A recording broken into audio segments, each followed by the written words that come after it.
What's up, guys? Welcome to Dynasty Drip today. What an awesome weekend of the NFL draft.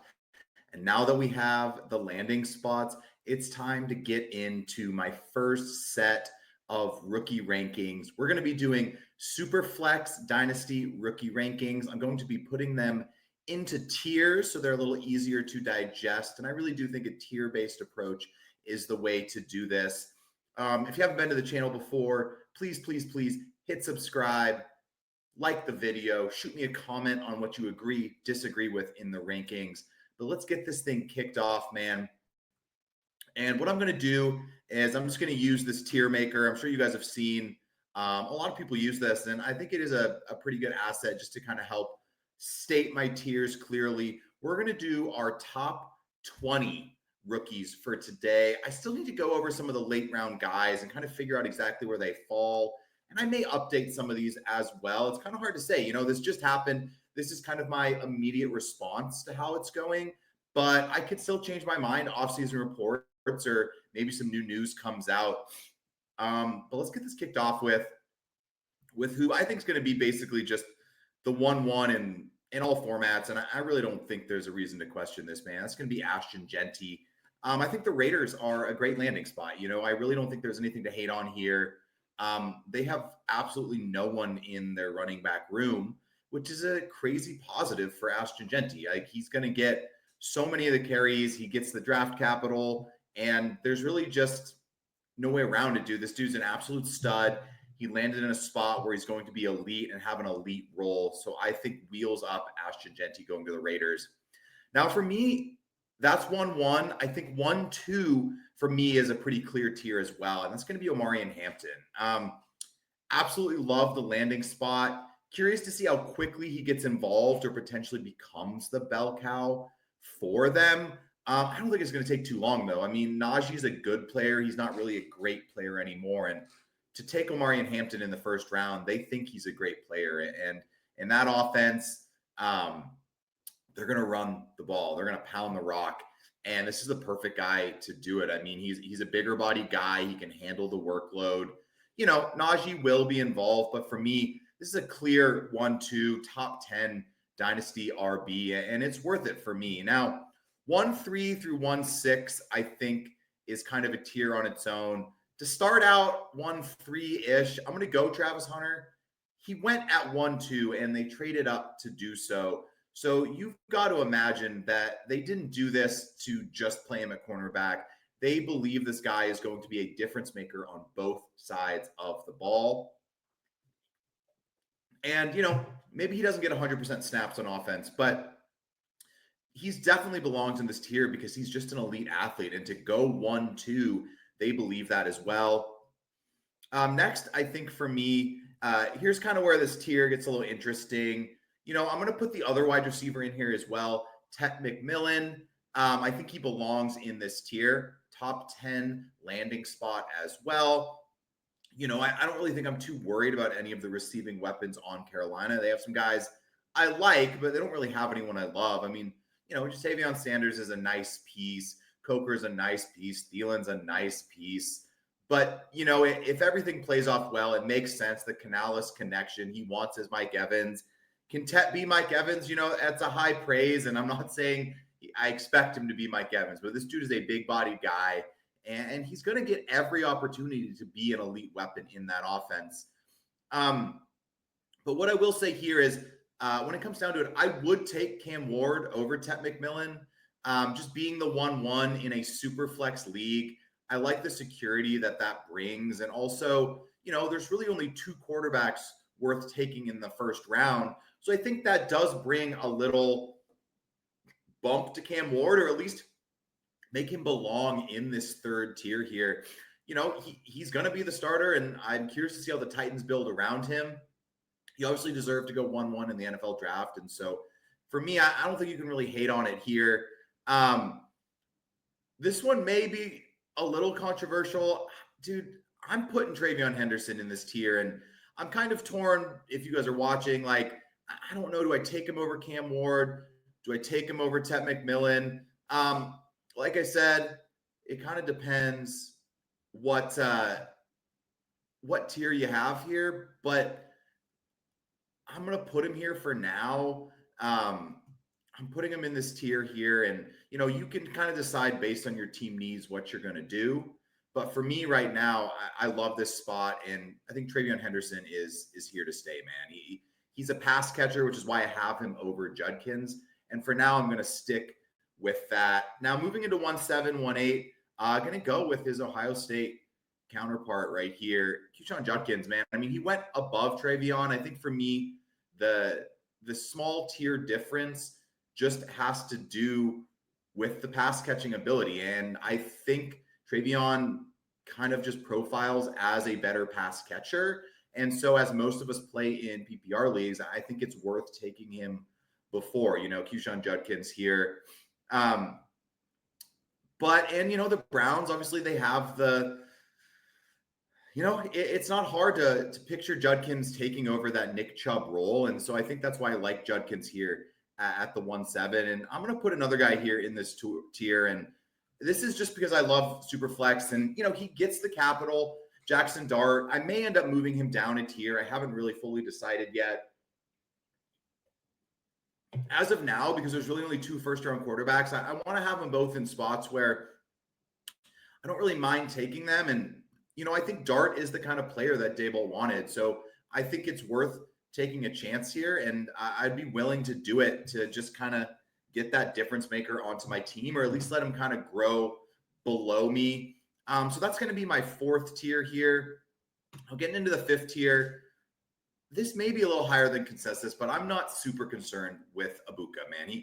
He's a very, very good player. He may be a little buried to start his career, but in the next couple years, it's not unlikely that Mike Evans, maybe Chris Godwin, maybe both of them aren't on the Bucs. And if Baker Mayfield is their long-term option at quarterback, he's shown that he gets these wide receivers involved. Godwin and Evans have been absolute studs since Baker came on board.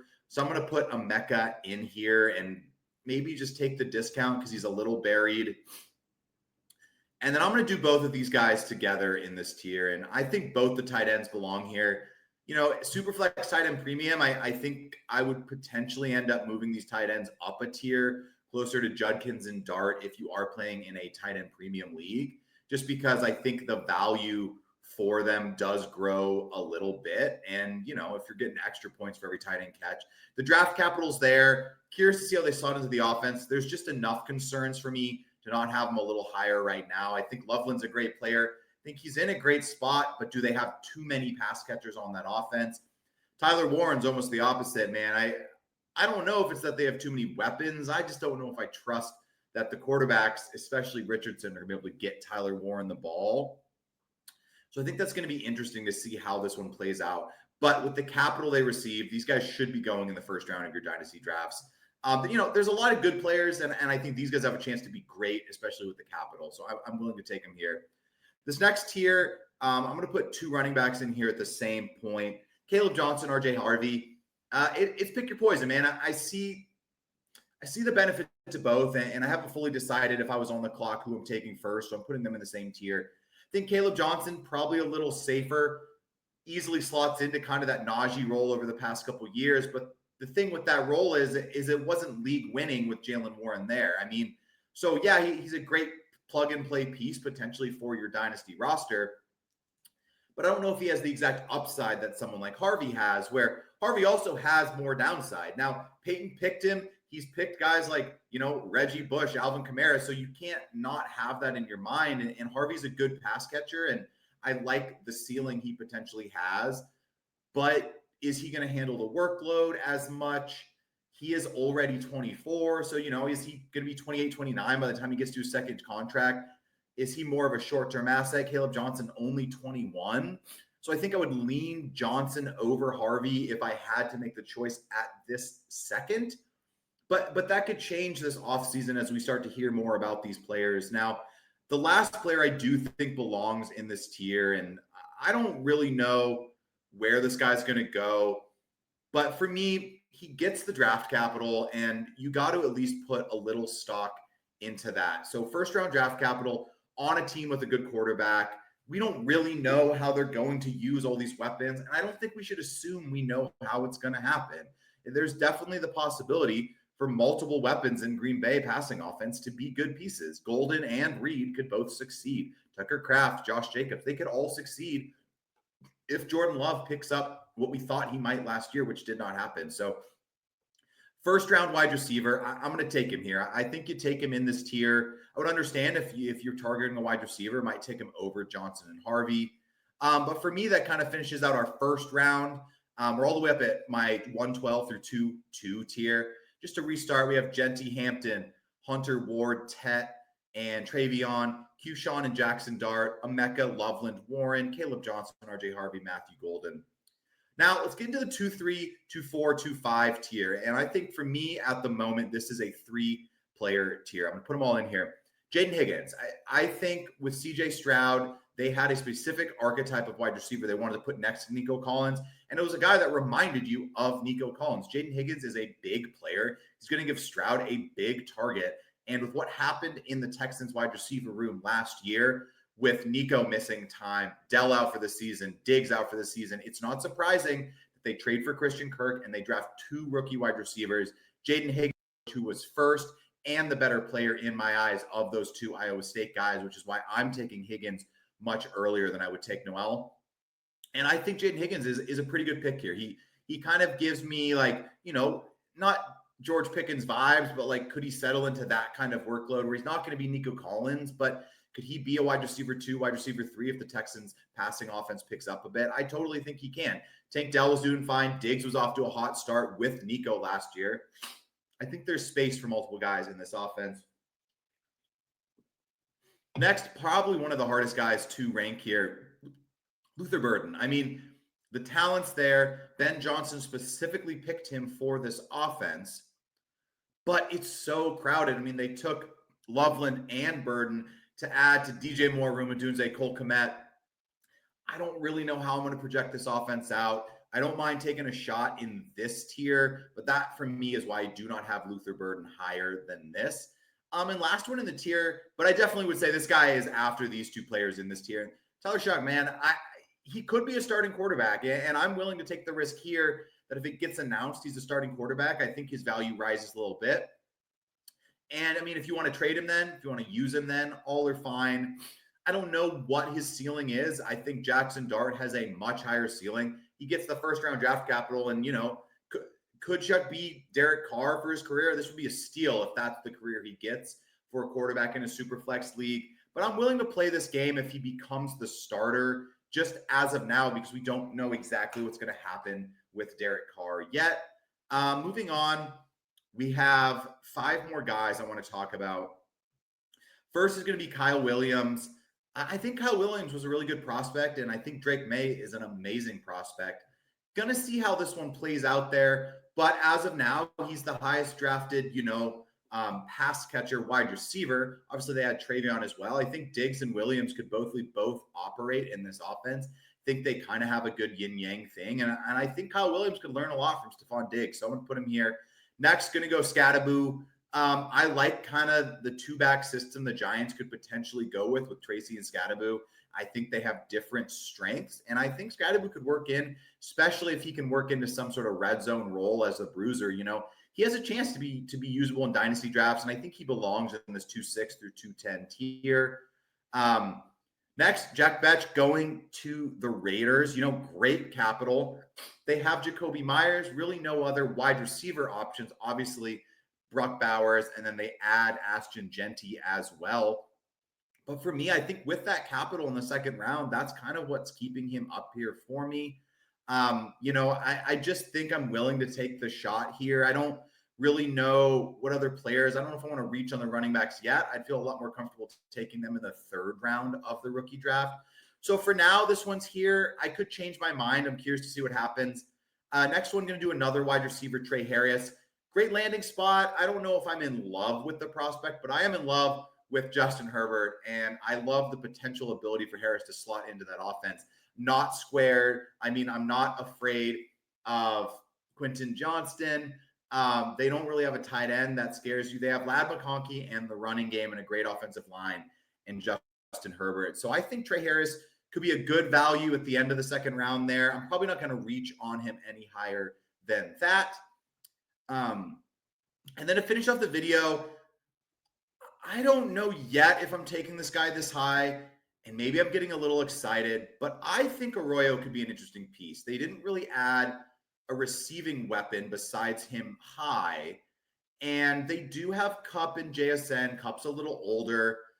I like Arroyo, and from what they've talked about with him, the Seahawks love him. And so I don't know if I want him here at 210, but I want to include him because I think he's someone you need to pay attention to in your dynasty draft, especially in a dynasty premium draft. I think he has some athletic upside, and I think this landing spot could be sneaky with Darnold throwing him the ball. So I would like to include him in this video. But thank you guys for tuning in here to Dynasty Drip. This is going to be our top 20 rookie draft as of now. Going to get some mocks going as well soon, kind of see how this plays out in real time. But for me, I wanted to start off with those top 20. Definitely go back and, hit a screenshot or something, or just pause it if you wanted to look at those guys anymore. But I think it's a pretty fun class. I'm excited to see how this offseason starts going. If it was a little rocky with the video, trying out the tier maker for the first time, thank you guys for sticking it out with me. I appreciate you. Check out our other videos on the channel, buy, sells. Going to start coming out with a lot of those now that we have landing spots and values of players are going to start changing. But thank you guys for tuning in, and I will catch you later.